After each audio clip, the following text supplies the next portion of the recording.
¿Por qué los kamikazes se voluntariaron? La trágica historia detrás de la táctica mortal de Japón.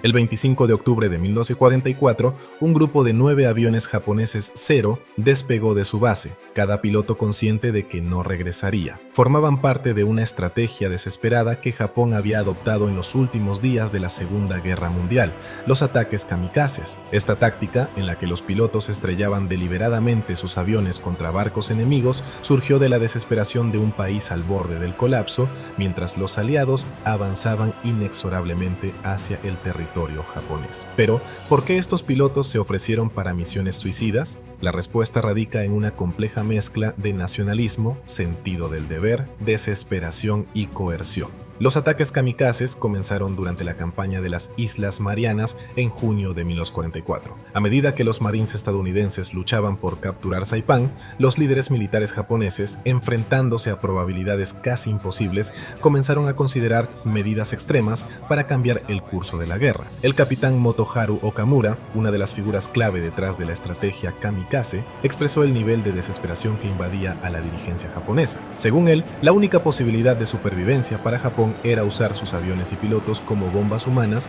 capaces de infligir el mayor daño posible a las fuerzas aliadas. No hay otra manera, insistió. Habrá más que suficientes voluntarios para salvar nuestro país. Su sombría confianza resultó ser acertada. Cuando se hizo el llamado para formar las unidades de ataque especial, no faltaron hombres dispuestos a sacrificarse por el imperio.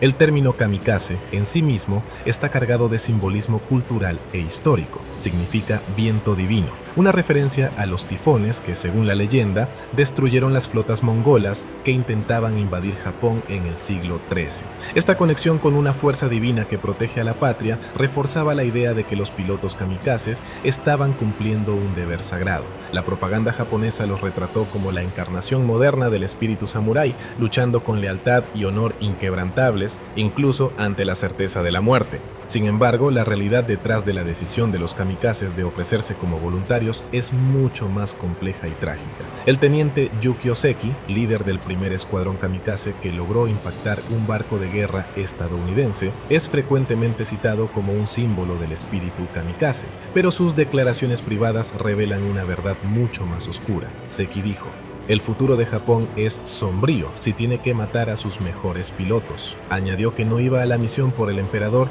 ni por el imperio, sino por su amada esposa. Esta confesión muestra el conflicto interno que muchos de los pilotos enfrentaban. No todos eran fanáticos dispuestos a morir por el emperador. Muchos eran jóvenes atrapados en una situación en la que negarse no era una opción. La decisión de participar en misiones kamikazes estaba profundamente influenciada por el código Bushido, el código samurái que enfatizaba la lealtad, el estoicismo y la creencia en la muerte antes que el deshonor. Desde temprana edad a los hombres japoneses se les inculcaba estos valores, haciendo que el sacrificio por la patria fuera visto como un ideal supremo. La presión social para conformarse a estas expectativas era inmensa. El piloto kamikaze Takao Musashi afirmó que nadie se voluntariaría por su propia voluntad. Sin embargo, señaló que si se pedían voluntarios, prácticamente todos los pilotos darían un paso adelante, impulsados por el temor al ostracismo social y la vergüenza que acompañaría a una negativa. La presión para participar no solo era psicológica, sino también sistémica. A pesar de la imagen que la propaganda japonesa proyectaba de los kamikazes como una fuerza completamente voluntaria, muchos fueron obligados a unirse a las unidades de ataque especial.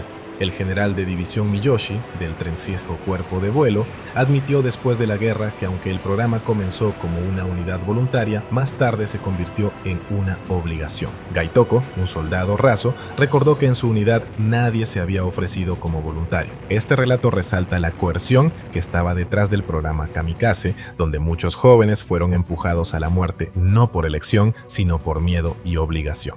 Las historias individuales de los pilotos kamikaze revelan los conflictos personales y sacrificios que enfrentaron. El teniente Masai Sawemura, un piloto con familia, escribió una carta conmovedora a su hija antes de su misión final. Le dijo que, cuando creciera, preguntara a su madre y a su abuela sobre él.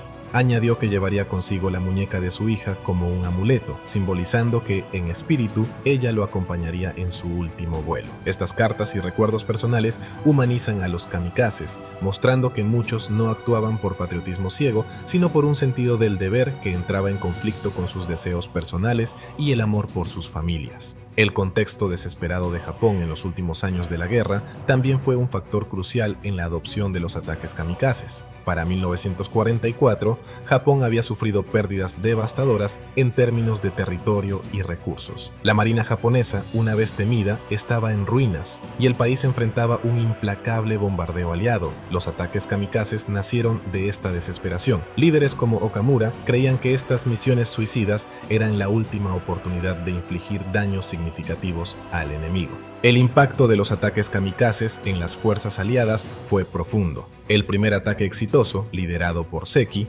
resultó en el hundimiento del USS St. Louis y la muerte de cientos de marineros estadounidenses. Además del daño físico, los ataques generaron un impacto psicológico devastador.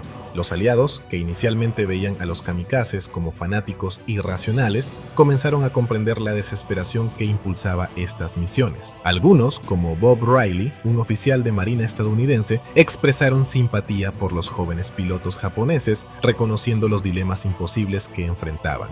Aunque los ataques kamikazes lograron cierto éxito táctico, muchos oficiales japoneses los consideraban una estrategia ineficaz y un desperdicio de recursos humanos y materiales. El capitán Minoru Genda, uno de los planificadores del ataque a Pearl Harbor, se negó a permitir que sus hombres participaran en estas misiones, argumentando que los escasos recursos de Japón debían destinarse a reconstruir su fuerza aérea, no a misiones suicidas. Sin embargo, estas opiniones fueron ignoradas y el programa kamikaze continuó expandiéndose. Finalmente, el programa kamikaze no logró cambiar el curso de la guerra. Si bien infligió daños significativos, no fue suficiente para detener el avance aliado. Para Japón, los ataques representaron una táctica desesperada, nacida de la necesidad, pero también un trágico desperdicio de vida humana. Miles de jóvenes murieron en estas misiones, dejando un legado que refleja tanto el heroísmo como la tragedia de su sacrificio. La historia de los kamikazes es una ventana a las complejidades de la guerra